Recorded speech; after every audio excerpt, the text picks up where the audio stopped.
नमस्कार हमार दोस्त संगतिया भाई तारा लो कैसन बड़ा लो ठीक बड़ा लो हमू ठीके बनी। आज हमनी के बात कल जी खेसारी भैया के छठ गीत के बारे में। जौना गाना के पोस्टर रिलीज हो चुकल बा, जौना गाना के नाम होखे वाला बा जिता दी छठी माई।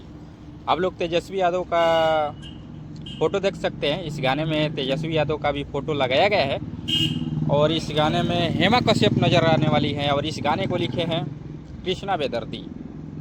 इस गाने को खेसारी म्यूजिक वर्ल्ड पर रिलीज कर दिया जाएगा बहुत ही जल्द, यानी 14 अक्टूबर को 6:30 बजे।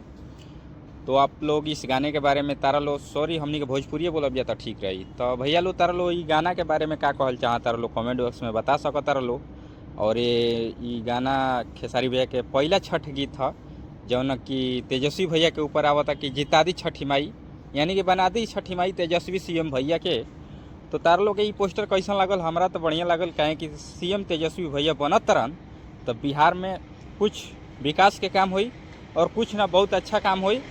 तो ये गाना के ज़्यादा से ज़्यादा शेयर करी हलो, मजा से सुनी हलो और छठ भर हुमच के गाना के बजे हलो। कम से कम 50 मिलियन तो व्यूज आ जाए के चाहिए, काहे कि चुनाव के लहर भी चलता और ये गाना के ज़्यादा से ज़्यादा बढ़ावा देवे के चाहिए, काहे कि बिहार के लेके एगो सीएम तेजस्वी भैया पर आवे वाला बा ई गाना।